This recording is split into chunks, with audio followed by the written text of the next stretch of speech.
Distribution है ये हम समझ चुके हैं, यानी कि यहाँ नंबर ऑफ सक्सेस हम इस रूप में फाइंड आउट करते हैं जैसे कि रेंज के फॉर्म में, ठीक है ना। जैसे हमने कल समझा कि 35 से अधिक, 35 मोर देन 35, लेस देन 35, 35 से लेकर 50 के बीच में मार्क्स होने की प्रोबेबिलिटी, ठीक है।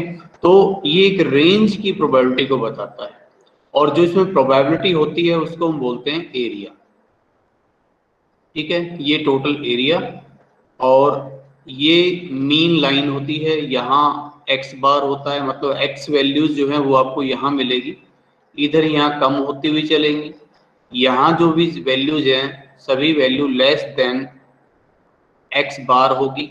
मान लो मीन अगर 60 है तो यहाँ जैसे 50, 40, 30, तो मीन से दूर होती चली जाएगी कम की तरफ, और यहाँ सारी आइटम्स मोर देन एक्स बार, मीन से अधिक बढ़ती हुई चली जाएगी।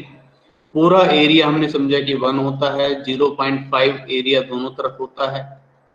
इसकी हाइट मेसोकर्टिक होती है, और ये परफेक्टली सिमेट्रिकल होता है, ये भी हम समझ चुके हैं, perfectly symmetrical and bell shape, ठीक है। मेसोकर्टिक, ना ये लेप्टोकर्टिक मिलेगा इस तरह का बिल्कुल फ्लैट ऊपर उठा हुआ, ना ये फ्लैट मिलेगा, ठीक है। ये एक मॉडरेट हाइट का मिलेगा आपको, इसलिए इसको बेल शेप डिस्ट्रीब्यूशन हम लोग कहेंगे।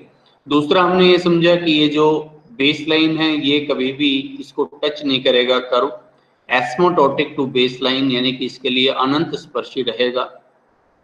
तीसरी और जो बड़ी इंपॉर्टेंट चीज हमने समझी कि इसमें मीन में अगर हम 1 गुना स्टैंडर्ड डेविएशन जोड़ते घटाते हैं, यानी कि स्टैंडर्ड डेविएशन 1 गुना, जैसे मान लो मीन हमने लिया था 40 और स्टैंडर्ड डेविएशन मान लो हो 5, तो 5 कम और 5 ज्यादा अगर हम करते हैं, 5 बढ़ाते हैं और 5 घटाते हैं, 35 से 45 की रेंज अगर हम लेते हैं, तो यहाँ टोटल एरिया का लगभग 60% एरिया कवर हो जाएगा। इसी तरह से एक्स बार, यानी कि ये अप्रोक्सीमेटली 68.46% एरिया कवर करता है। इसी तरह से मीन प्लस माइनस 2 गुना standard deviation approximately 95.4 something % area ये कवर कर लेता है। यानी कि इस क्लास में अगर नॉर्मल डिस्ट्रीब्यूशन हो तो मैं कह सकता हूं कि जो स्टैंडर्ड डेविएशन उसका 2 गुना यानी कि 10, तो अगर मैं 10 इसमें से कम करता हूं और 10 इसमें जोड़ता हूं, यानी कि 30 से लेकर और 50 तक में 95.4% के आसपास एरिया कवर हो जाएगा। यानी कि जो अगर यहाँ नॉर्मल डिस्ट्रीब्यूशन हो मार्क्स का और एवरेज मार्क्स 40 हो, स्टैंडर्ड डेविएशन 5 हो, तो हम कह सकते हैं कि पूरी क्लास में 30 से 50 के बीच में जो नंबर हैं 95% बच्चों के आए होंगे। अगर 100 बच्चे पढ़ रहे हैं तो लगभग 95 बच्चों के मार्क्स 30 से 50 के रेंज में आए होंगे। और अगर हम 3 गुना स्टैंडर्ड डेविएशन इसमें ऐड लेस कर देते हैं तो ये ऑलमोस्ट पूरे एरिया को कवर कर लेता है, 99.99%, ठीक है। थोड़ा सा हमें छोड़ना पड़ता है एक्सेप्शनल केसेस के लिए, क्योंकि प्रोबेबिलिटी है, पूरी तरह से संभावना रियलिटी तो है ही नहीं है, ठीक है ना। तो लगभग हम कह सकते हैं 100% स्टूडेंट्स, लगभग 100 के 100 बच्चों के नंबर किस रेंज में आए होंगे, स्टैंडर्ड डेविएशन का 3 गुना कर लीजिए यानी कि 15, और एवरेज मार्क्स कितने हैं अपने 40 जो हम लेकर चले हुए हैं, ठीक है। तो 25 से लेकर और इसमें 15 ही जोड़ देता हूँ, 55 के बीच में पूरी क्लास के जो मार्क्स हैं वो 25 से 55 के बीच में रहे होंगे। अब कल जो हमने समझा कि ये एरिया, ये प्रोबेबिलिटी हम किस तरह से निकालते हैं, 3 तरह के क्वेश्चन इसमें आते हैं कि टू फाइंड द प्रोबेबिलिटी, या जिसको हम एरिया बोलेंगे, when mean and standard deviation is given,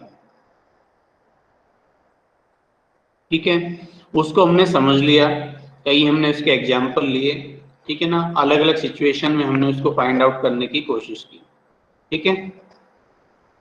और दूसरा जो इसमें अभी आज हम पढ़ेंगे वो होगा कि to find out mean and standard deviation when area या प्रोबेबिलिटी इज गिवन। तो अब देखो, जिन्होंने ये पिछले वाला लेक्चर जो है नहीं सुना है, देखा है, उनको थोड़ा सा कंफ्यूजन रह सकता है, इसलिए पिछला लेक्चर है वो जरूर देख लें। पहले आप एरिया निकालना जरूर समझ लें, उसके बाद ये चीज ज्यादा आसानी से समझ में आ सकेगी। तो आज हम ये स्टडी करेंगे कि एरिया हमें ऑलरेडी दे रखा है, प्रोबेबिलिटी हमें ऑलरेडी दे रखी है, मीन और स्टैंडर्ड डेविएशन मिसिंग है, तो आप किस तरह से उन्हें फाइंड आउट करेंगे। और इसमें एक तीसरी सिचुएशन और आती है, टू फाइंड आउट एक्स की वैल्यू। ठीक है, वो मैं बताऊंगा अभी एक्स की वैल्यू का मतलब क्या है। और एक इसमें आता है fitting of normal distribution, full fitting normal distribution की किस तरह से की जाती है। ठीक है, एक ये सिचुएशन इसमें आती है, तो इनको हम समझेंगे। तो आज पहले सेकंड सिचुएशन पर हम चलते हैं। मैं मानकर चल रहा हूं कि अब आपको एरिया टेबल का यूज करना आता है अच्छे से, आप एरिया टेबल से वाकिफ हो चुके हैं। ठीक है, तो अब मीन और स्टैंडर्ड डेविएशन फाइंड आउट करने के लिए किस तरह से हम करेंगे, किस तरह के क्वेश्चन मिलेंगे। X bar and standard deviation are missing, ठीक है, या आर नॉट गिवन, तो तब हम किस तरह से उसे सोल्व करेंगे। ठीक है, एक एग्जांपल मैंने लिया है इसमें, in a distribution which is exactly normal. ठीक है, पूरा क्वेश्चन नहीं लिख रहा हूं। In a distribution which is exactly normal, हम बता रहे हैं कि वो नॉर्मल डिस्ट्रीब्यूशन है, और हम आपसे बता रहे हैं कि 7% of the total item, 7% of the item लिख लीजिए, बल्कि 7% of the items are under 35 and 89% of the total items are under 63। 63 से कम जो आइटम्स हैं वो हैं 89%, और 35 से कम आइटम्स है 7%। Find out mean and standard deviation, ये आपको निकालना, ये क्वेश्चन है, बिल्कुल सिंपल सा क्वेश्चन मैंने पहले लिया है। ठीक है, अब जरा देखिए, इसमें समझना है कि इसमें इसका सॉल्यूशन हमें कैसे करना है। ठीक है, ध्यान से समझें। पहली बात तो ये, अब जो आपको दो अलग अलग इंफॉर्मेशन दे रखी हैं, आप दोनों के लिए अपना नॉर्मल कर्व अलग अलग बनाएं। अगर आप एक में ही करेंगे तो गलती हो सकती है। आप प्रैक्टिस कर लीजिए अच्छे से, फिर एक्सपर्टाइज होने के बाद फिर चाहे आप जैसे भी करें, लेकिन अभी शुरुआत में इनिशियल स्टेज पर मैं कहूँगा कि इस इंफॉर्मेशन के लिए अलग से अपना नॉर्मल कर्व बनाओ और दूसरी इंफॉर्मेशन के लिए अलग से बनाओ। ठीक है, कैसे करेंगे जरा देखिए, समझना है मेन। ये आपका नॉर्मल कर्व हो गया। ठीक है, अब अभी मैं बात कर रहा था कि आइटम इधर होती है लेस और इधर होती है मोर, ज्यादा। तो अब आपको ये जरा थोड़ा सा जरूर क्लियर होना चाहिए कि जब आइटम लेस, अंडर, कम से कम, तो वो डिस्ट्रीब्यूशन कहाँ से शुरू होना चाहिए, हम शुरुआत कहाँ से करें। देखो, अगर मीन होता है तो मीन हमें सीधा सीधा डायरेक्शन दे देता है। अगर मान लो इस क्वेश्चन में मीन 55 होता तो मैं झट से अंदाजा लगा लेता, अच्छा ये 35 है, 35 भाई लेफ्ट साइड आएगा। अच्छा ये 63 है तो 63 भाई इसके राइट साइड में आ जाएगा। लेकिन मुझे पता ही नहीं मीन कितना है। हो सकता है इसका मीन 65 हो तो दोनों ही आइटम लेफ्ट साइड आ जाए, हो सकता है इसका मीन 30 हो तो दोनों ही आइटम फिर राइट साइड आ जाए। मुझे मीन का एक्चुअली पता नहीं है। तो अब ये जो पॉइंट है, ये एक्स लेफ्ट साइड में आएगा या राइट साइड में आएगा, इसका पता मुझे प्रोबेबिलिटी से ही चलेगा। तो मैं अब आपसे कह रहा हूं कि जब भी से कम, लेस, ठीक है, अंडर, से कम, फेल, ठीक है, पुअर, मतलब जहां कम की संभावना है, हम इनकम की बात कर रहे हैं भाई, पुअर पीपल। अब पुअर पीपल मतलब कम इनकम वाले, तो कम इनकम वाले, अब देखो इस पूरे डिस्ट्रीब्यूशन में यहाँ अगर मान लो ये पूरा एक शहर हो और इसमें हम इनकम के बेस पर उन लोगों को बैठा रहे हो, तो यहाँ वो आदमी बैठा है जो सबसे गरीब है, जिसकी इनकम सबसे कम है, और यहाँ वो आदमी बैठा है जिसकी इनकम सबसे ज्यादा है। ठीक है, इस तरह से हम मान के चलते हैं। इसी तरह से ये डिस्ट्रीब्यूशन अगर मार्क्स का हो, तो यहाँ ये वो बच्चा है जिसके नंबर क्लास में सबसे कम आए, और यहाँ ये वो बच्चा है जिसके नंबर क्लास में सबसे अधिक आए। तो इसलिए लेस होने के चांसेस लेफ्ट साइड में ज्यादा है और मोर होने के चांसेस राइट साइड में ज्यादा है। तो जब बात लेस की हो, अंडर की हो, फेल की हो, पुअर की हो, तो आप लेफ्ट से शुरू करें। और जब बात होगी मेरिट की, ठीक है, मेरिट या फर्स्ट डिवीजन या पास या रिच, तो अब आपको पता है, देखो जब इस इनकम बेस पर रिच कहाँ मिलने के चांसेस है, इधर क्लास, ये मार्क्स है, मार्क्स में मेरिट वाले बच्चे कहाँ आने के चांसेस ज्यादा है, यहाँ राइट साइड में जाता है। तो शुरुआत कहाँ से करनी है, अब आपने अपना स्टेशन सही ले लिया कि शुरू कहाँ से करना है, तो आधा काम खत्म हो जाएगा। ठीक है, तो अब फिलहाल अब जरा इस क्वेश्चन की लैंग्वेज को पढ़ें। 7% ऑफ आइटम्स आर अंडर 35, 35 से कम, तो कम वाली, अब इधर तो ज्यादा वाली शुरू होगी ना, तो हम 35 से कम। अच्छा, दूसरी बात जो करनी है, 7%, 7% को 7 मत लिखे, 7/100, 7% का मतलब 0.07। ठीक है, अब जरा एक तरह से यूं समझ लो कि ये कोई ट्रेन है जो यहाँ से चलने वाली है, ठीक है, और ये इसका एक मेन स्टेशन है जो कितना दूर है, 0.5 किलोमीटर दूर है ना, पूरा एरिया हम एक मानते हैं ना इसका, तो 0.5 इधर और 0.5 ही इधर, तो टोटल हो जाता है 1। अब यहाँ से मुझे शुरू करना है, ये मुझे पता चल गया, यहाँ से शुरू करके चलना कितना है भाई, 0.07। ठीक है ना, ये है 0.50 कर लो, 0.5 लिख लो, एक ही बात है। ठीक है, कंफ्यूजन ना हो इसलिए मैंने 0.50 कर दिया। तो भाई यहाँ से यहाँ तक तो 0.50 है, तो 0.07 चलना है, तो इसका मतलब है मुझे तो बस यहाँ से लगभग थोड़ा ही आगे चलना है, इतना लगभग। ठीक है, ये है 0.07। ठीक है, ये 0.07 आ गया। ठीक है, अब आगे चाहे कितना ही हो मुझे कोई मतलब नहीं, ये 0.07 यहाँ क्यों आ गया, क्योंकि मुझे पता है यहाँ से यहाँ तक पूरा मैं चला तो 0.50 है प्रोबेबिलिटी, मुझे चाहिए सिर्फ 0.07, तो मैं यहाँ से चलकर मैंने लगभग यहाँ कर दिया और यहाँ लिख दिया x। अब चाहे x कितना ही था, चाहे वो 35 था, चाहे 50 था, चाहे 55 था, चाहे 500 था। अब देखो भाई तुम्हारा x कितना था, तो भाई कितने से कम थे, 7%, 35 से कम, तो ये 35 यहाँ आ गया। ये चीज सबसे मोस्ट इम्पोर्टेंट है जो मैं बता रहा हूँ, ये समझनी। ठीक है, तो पहले तो यहाँ इस तरह से प्लॉट करके x लिखिए। अब दूसरी बात ये कल हमने समझी थी कि भाई ये जो एरिया होता है एरिया टेबल में, ये हम फाइंड आउट करते हैं z से। ठीक है, ये z वैल्यू है और z से एरिया आता है। और z कैसे निकलता है, z हम लोग देखो ऐसे निकालते रहे हैं, x minus X bar divide by standard deviation, इससे z आता है।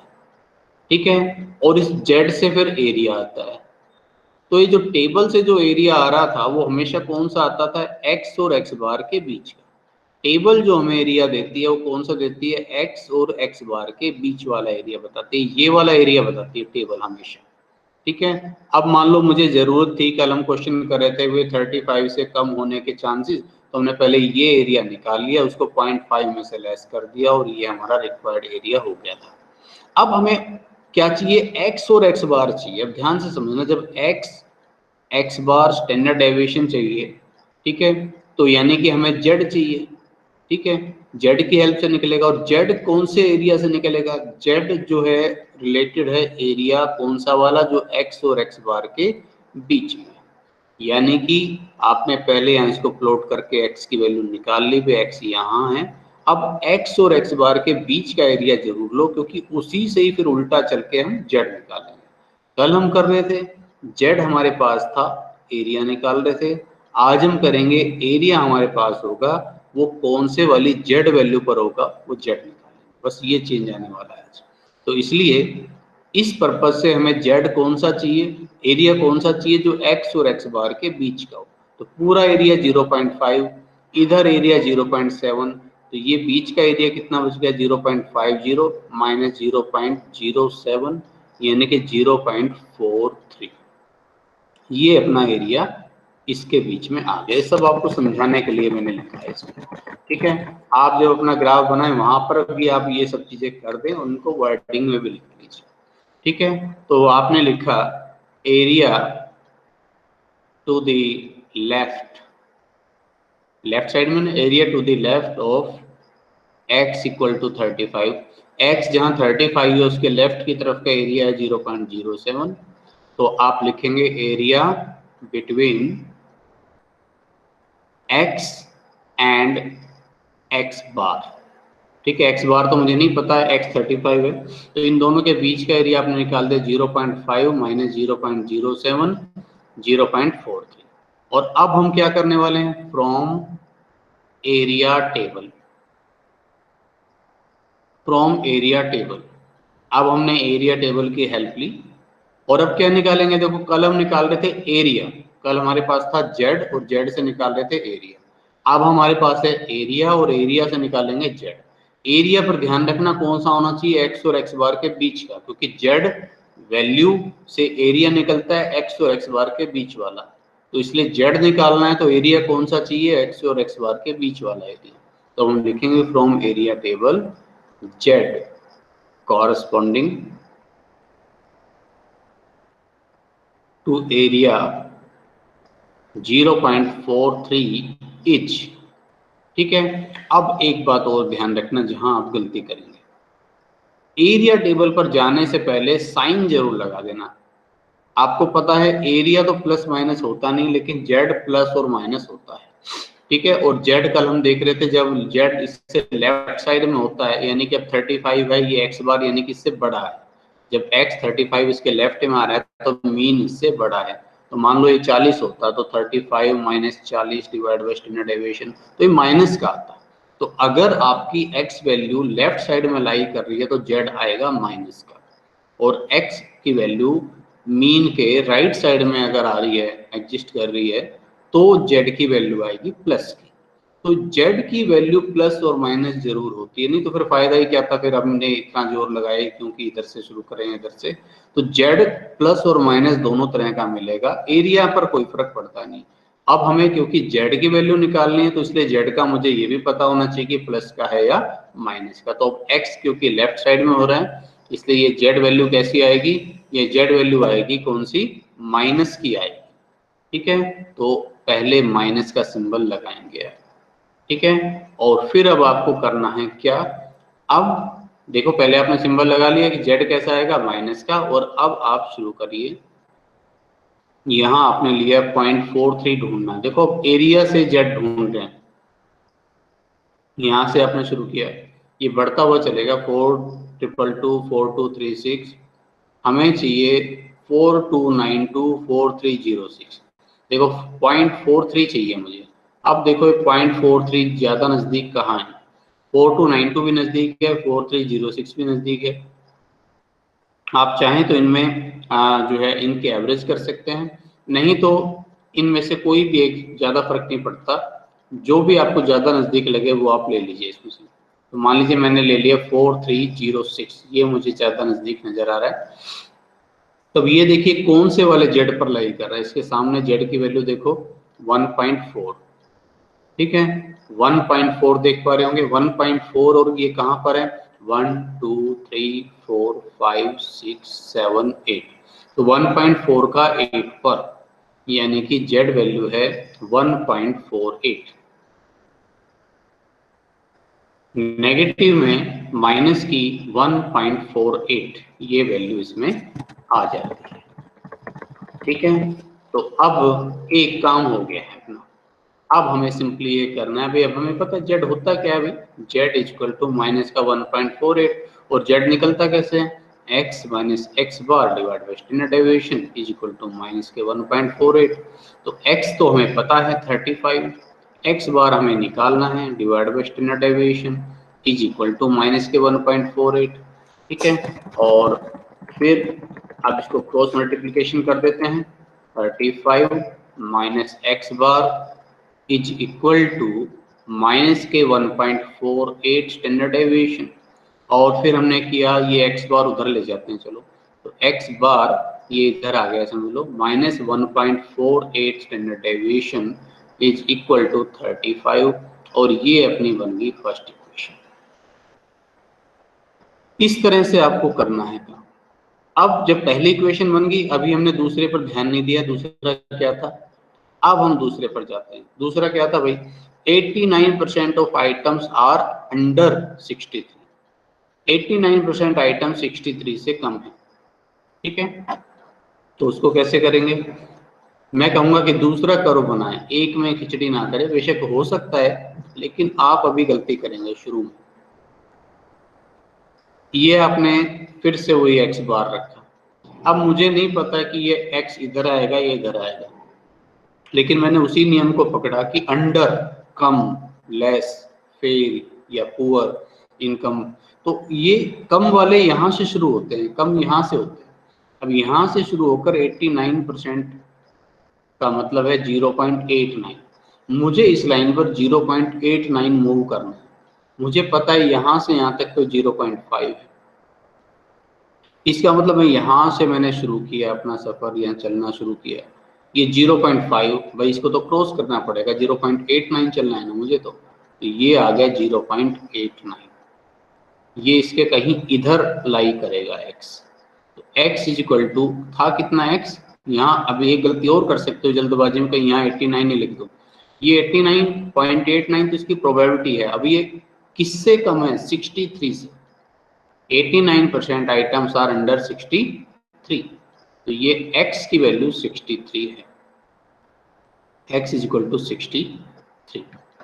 अब जरा वही नियम, ये पूरी प्रोबेबिलिटी मुझे पता चल गया भाई ये 0.89 है, लेकिन मेरी लिमिटेशन, मेरी मतलब टेबल की लिमिटेशन ये है कि भाई उसको वैल्यू चाहिए x और x बार के बीच की, तभी वो z बता पाएगी। ठीक है, तो चलिए कर लेते हैं भाई, यहाँ से यहाँ तक तो हमें पता है 0.5, और ये पूरा 0.89, तो हम कितना आगे आए इससे, 0.89 माइनस 0.50 तो 0.39, x और x बार के बीच का एरिया हो गया 0.39, area between x equal to 63 and x bar is 0.39।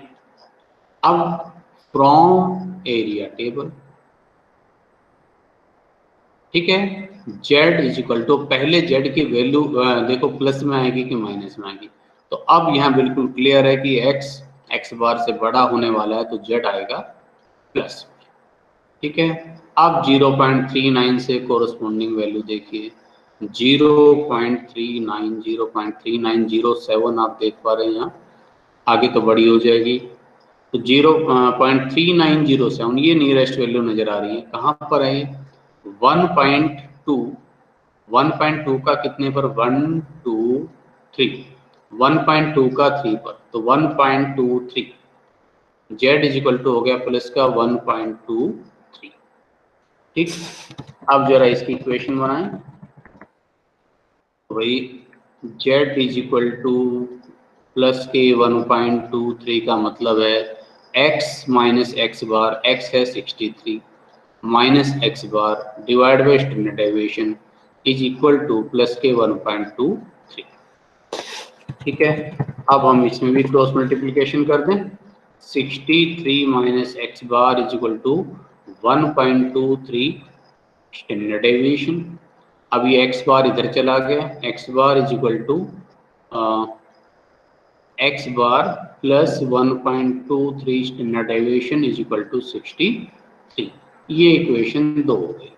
और फर्स्ट इक्वेशन क्या थी अपनी, फर्स्ट इक्वेशन थी X bar minus 1.48 standard deviation is equal to 35, X bar minus 1.48 standard deviation is equal to 35। ये इक्वेशन बनती है। अब इसको आप सोल्व कर लेते हैं। सिंपली इक्वेशन 2 में से 1 को लेस कर दो, ठीक है। इक्वेशन 2 में से 1 को हमने लेस कर दिया तो सिंबल चेंज हो जाएंगे, ये कैंसिल हो गया। तो 1.23 प्लस 1.48 अगर मैं इनका टोटल करता हूँ, ठीक है, तो कितना आता है भाई? 8 और 3 11 हो जाएंगे, 4 2 6 और 1 7, 1 1 2 और 1 3, 3.71 standard deviation is equal to यहाँ 28 आ गया है, ठीक है। So standard deviation is equal to 28 divided by 3.71। Sir ये 2.71 आएगा। 2.71, ओके, 2.71। तो 28 डिवाइडेड बाई 2.71, तो तब ये आएगा भाई फिर 10.33। दोबारा लिख देता हूँ, 10.33 इट्स योर स्टैंडर्ड डेविएशन। अब तो आपको पता है कि आगे क्या करना है, इसको अब इक्वेशन में पुट कर लीजिए। 10.33 ही आ रहा है आंसर इसका। तो अब इसको आपने इक्वेशन में पुट किया, एक्स बार की वैल्यू निकाल लेंगे। कहे तो मैं चलो कर देता हूँ इसको, X bar plus 1.23 multiply 10.33 is equal to 63। So X bar is equal to कितना हो जाएगा? 1.23 मल्टीप्लाई 10.33, 1.23 मल्टीप्लाई 10.33, ये वैल्यू आती है 12.70, और ये इधर आकर इसमें से लेस हो जाएगी 63 में से, तो ये वैल्यू आएगी 50.29, ठीक है, या 50.3 भी कर सकते हो अप्रोक्स, 50.3, ठीक है। तो इस तरह से आपको ये मीन और स्टैंडर्ड डेविएशन की वैल्यू निकालनी है। मैं कहता हूँ नॉर्मल डिस्ट्रीब्यूशन में सबसे ज्यादा क्वेश्चन अगर आते हैं तो इस तरह के आते हैं, या मीन और स्टैंडर्ड डेविएशन निकालना, और ये हमेशा एक हुआ सा लगता है बच्चों को, लेकिन मैं कहता हूँ सबसे आसान यही है। अब वो प्रॉब्लम उनको ये आती है कि वो करो नहीं बनाते और उसको करो पर ढंग से समझते नहीं है, इस वजह से प्रॉब्लम आती है। अगर ये आप इसको सही ढंग से समझ लेंगे तो फिर आगे दिक्कत आनी ही नहीं है, ठीक है। एक और हम इलस्ट्रेशन इसमें ले रहे हैं इसी तरह की। अब मैंने कहा कि the results of a particular examinations are given below in summary form, ठीक है। जो रिजल्ट्स है वो मैं लिख रहा हूँ, रिजल्ट्स और परसेंटेज ऑफ कैंडिडेट्स, ये इस क्वेश्चन में दे रखा है। इसमें लिखा हुआ है पास्ट विद डिस्टिंक्शन, ये बड़ा इंपॉर्टेंट क्वेश्चन है। डिस्टिंक्शन से पास हुए यानी कि जो मेरिट से पास हुए 10% स्टूडेंट से पास हुए हैं 60%, फेल हुए हैं 30%। अब आगे इसमें इंफॉर्मेशन है कि it is known that a candidate gets plucked if he obtained less than 40 marks out of 100। कहते हैं कि अगर स्टूडेंट्स जो है जो 40 से कम मार्क्स लेता है, लेस देन 40 मार्क्स, तो ही गेट प्लक्ड यानी कि फेल हो जाता है। अगर 40 से कम नंबर आते हैं तो फेल हो जाता है।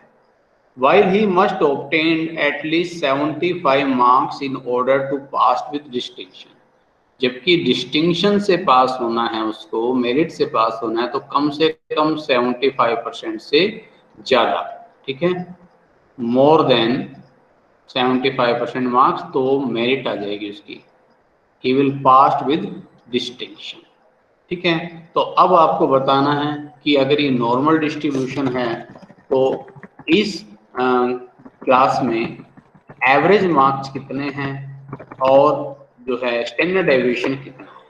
अब देखो फिर से समझने वाली बात है।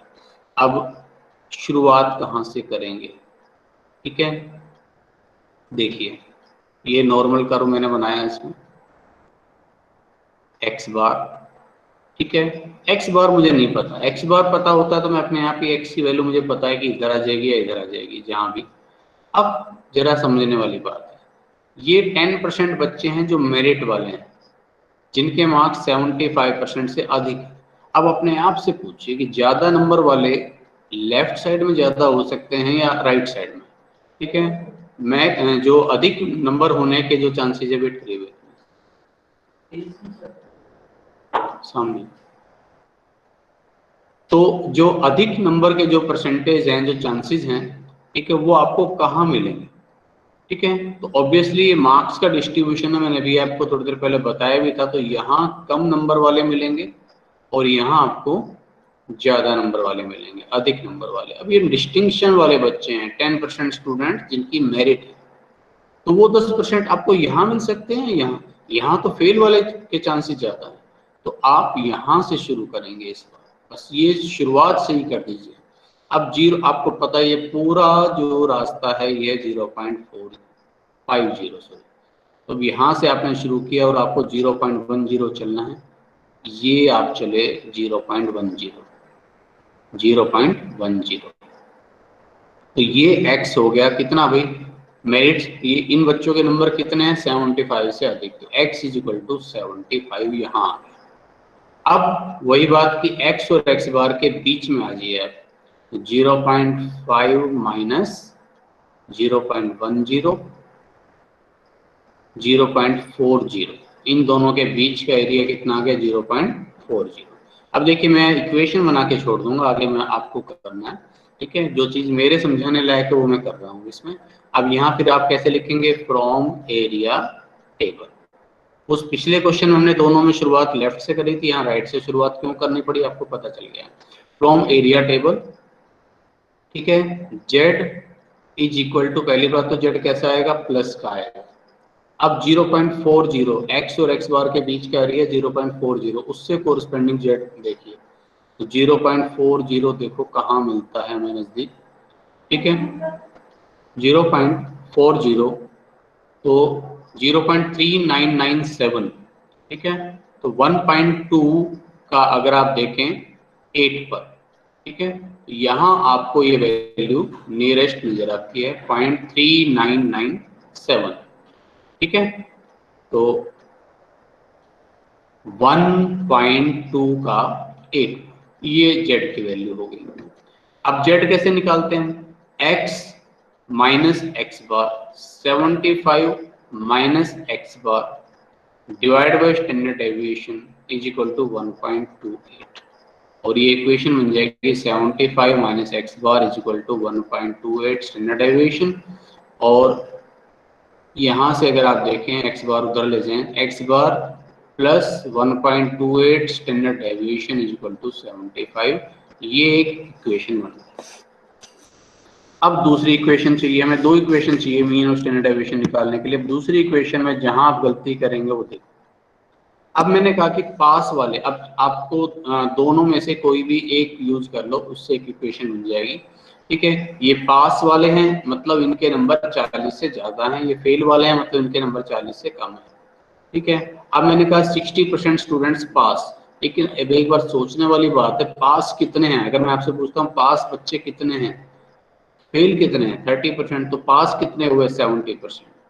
अब आप अगर ये 60 से करेंगे तो क्वेश्चन हो जाएगा गलत, क्योंकि ये 60% वो हैं जिनके जो मेरिट में तो नहीं है लेकिन पास है। ये 75% से ऊपर वाले बच्चे हैं 10%, तो पास तो ये भी है ना। तो जब मैं बात करता हूँ कि पास कितने हैं, तो ये 70% स्टूडेंट्स हैं। ठीक है, आप चाहे इधर से बनाए, मैं दोनों से बना के दिखाऊंगा आपको। ठीक है, दोनों से सेम इक्वेशन बनेगी। तो पहले मैं अब कर रहा हूँ पास वाले से एरिया बनाता हूँ। यहां से हमने शुरुआत की। ठीक है, again this is your X bar. ठीक है, अब पास स्टूडेंट 70%, मैंने बताया 60% नहीं, ये गलत हो जाएगा, 70% स्टूडेंट्स पास। तो पास वाले बच्चे ये पास है, देखो किसको मैं श्योरली कह सकता हूँ कि पास है, ये पास है, ये भी पास है, ये भी पास है, क्योंकि ज्यादा नंबर वाले पास है। ठीक है, तो ज्यादा नंबर वाले बच्चे इधर मिलेंगे, इसलिए शुरुआत फिर से राइट से करना है। तो 70%, अब ये पूरा एरिया कितना है 0.50। ठीक है, तो मैंने यहाँ से शुरू किया तो 0.50 और मुझे चलना है 0.70 तक। यहाँ से मैं चला और यहाँ से क्रॉस करके मुझे आना पड़ेगा यहाँ, ये है x, और पास होने के लिए कितने नंबर चाहिए 40, तो 40 से अधिक, तो ये 0.70 एरिया हो गया 40 से ज्यादा नंबर वालों का। ठीक है, तो अब x और x बार के बीच में कितना आ गया 0.70 माइनस 0.50 कर दो तो 0.20। और अब आप बना लीजिए। ठीक है, उसी के अकॉर्डिंगली z क्या आएगा अब यहाँ, पहली बात तो z माइनस का आएगा। ठीक है, तो अब यहाँ लिखेंगे z is equal to minus का साइन जरूर लगा लें वरना गलत हो जाएगा। आप 0.20 से कोरस्पोंडिंग z ढूंढिए। 0.20 कहाँ मिलता है आपको, 0.19852019 कोई सा भी ले लो इनमें से अभी। ठीक है, वरना हम एवरेज भी कर सकते हैं। 0. एवरेज का मतलब मैं बताता हूँ, जैसे 0.5 का 1 2, ठीक है, और ये लेते हैं तो 3, तो 5 2 और 5 3, चाहो तो इनकी एवरेज कर लो तो 5 2 5 हो जाएगा। ठीक है, 5 2, ये है 5 3, 0.52 या 0.53, और अगर आप दोनों सेम सही हैं तो 0.52 और 53 की एवरेज कर लो तो 0.525 बन जाएगा। ठीक है, तो यहाँ मैंने कर लिया भाई इसमें z इज इक्वल टू 0.525, और अब आगे तो वैल्यू पुट करनी है। z is equal to x यानी कि 40 minus X bar divide by standard deviation is equal to minus के 0.525। ठीक है, तो 40 minus X bar is equal to minus के 0.525 स्टैंडर्ड डेविएशन, और ये उधर लीजिए तो x bar minus 0.525 standard deviation is equal to 40, और इन दोनों इक्वेशन को सोल्व कर लें। अच्छा, अगर आप इस इक्वेशन को पास वाले से ना बनाकर फेल वाले से बनाना चाहे तो इससे भी बना सकते हैं। ये फेल वालों से 30% फेल है, इससे भी बन सकती है ये वाली इक्वेशन। कैसे बन सकती है जरा देखिए ध्यान से एक बार। तो अगर हम इसको फेल वाले से बनाते हैं, ठीक है, तो कैसे बनेगी, ये देखिए मैंने फिर से कर्व बनाया, बाकी जरूरत नहीं है, बन चुकी है, बट फिर भी अगर आपको बनानी है। अब फेल वाले में आपको पता होना चाहिए, फेल वाले बच्चे यहाँ ज्यादा मिले, कम नंबर वाले, फेल का मतलब कम नंबर वाले, कम वाले यहाँ मिलते हैं। यहाँ से शुरू करो, 30% स्टूडेंट्स फेल हैं, तो यहाँ से यहाँ तक का पूरा 0.50 है, तो वही 30% तो यहाँ पर ही कहीं आ जाएंगे। x इज इक्वल टू, अब ये कितने नंबर होने चाहिए पास होने के लिए, 40, यानी कि इन बच्चों के नंबर 40 से कम है। तो x और x बार के बीच में कितना आ जाएगा, 0.50 माइनस 0.30 यानी कि 0.20। मतलब बात वही बैठनी है, कैसे भी आप इसको कर लीजिए। और अब यहाँ से करेंगे तो सेम उसी तरह से एरिया लेकर क्वेश्चन बन जाएगा। ठीक है, तो इस तरह की डिफरेंट क्वेश्चंस आते हैं। एक लास्ट और लेता हूँ क्योंकि इस तरह की टाइप इंपॉर्टेंट ज़्यादा है, तो एक टाइप और लेता हूँ। उसके बाद जो x फाइंड आउट करने वाला होता है, ठीक है, वो चलिए हम फिर नेक्स्ट लेक्चर में करेंगे। x और पूरा डिस्ट्रीब्यूशन जहाँ नॉर्मल डिस्ट्रीब्यूशन का निकालना होता है, उन दोनों टाइप्स को हम नेक्स्ट लेक्चर के लिए छोड़ देते हैं। ठीक है, तो एक लास्ट इसमें आज का और, इसमें भी कर्व बनाते हैं। अब यहाँ आपको इंफॉर्मेशन दी है हमने भाई, देखो लेस देन 40, 40 से कम फ्रीक्वेंसी है 30, ठीक है, 40 और मोर बट लेस देन 50, 40 से अधिक लेकिन 50 से कम, ये फ्रीक्वेंसी है 33। और फिर लिखा है 50 और मोर, 50 से ज्यादा, ये फ्रीक्वेंसी है 37, टोटल फ्रीक्वेंसी है 100। आपको मीन और स्टैंडर्ड डेविएशन निकालना है। ठीक है, आप जरा करिए, बड़ा सिंपल सा क्वेश्चन है। अब लेस देन 40 और ये कितनी है फ्रीक्वेंसी, 30 का मतलब आउट ऑफ 100, 30 आउट ऑफ 100 यानी कि एरिया कितना बन जाएगा इनका, 30 आउट ऑफ 100 0.30, ये है 0.33, ये है 0.37, टोटल एरिया है वो। तो फिर आपने टेबल बनाई है उसी ढंग से। ठीक है, देखिए मैंने लिया इसको, पहला तो सिंपल है, आप बना ही लेंगे, लेस देन 40, 40 से कम, तो कम वाले शुरू होंगे यहाँ से, ठीक है, और वो कितना है 0.30। तो भाई अभी हम करके भी आ रहे हैं, तो सेम सी क्वेश्चन हमने किया था अभी। तो ये पूरा एरिया 0.50, ठीक है, और हमें चाहिए यहाँ से यहाँ तक 0.30, तो यही हो गया। तो ये x इज इक्वल टू 40, 40 से कम वाले ये बन गया, और x और x बार के बीच का हो गया 0.5 माइनस 0.30 यानी कि 0.20, ठीक है, इस तरह से बन जाएगा। और अब आपको उसी तरह से एरिया टेबल लेंगे तो z इज इक्वल टू हो जाएगा माइनस का, और वही आएगा 0.20 से कोरस्पॉन्डिंग देखेंगे तो 0.525। अब दूसरा देखिए, दूसरे में क्या लिखा हुआ है, 40 और मोर बट लेस देन 50, 40 से 50 के बीच में फ्रीक्वेंसी कितनी है 0.33, ठीक है, 40 से 50 के बीच में। दो इक्वेशन चाहिए, चाहे आप कोई सा भी दो यूज कर लो। बीच वाला यूज कैसे करोगे मैं आपको बता देता हूँ, ठीक है, 40 से कम नहीं, 40 से 50 के बीच में। अब देखो,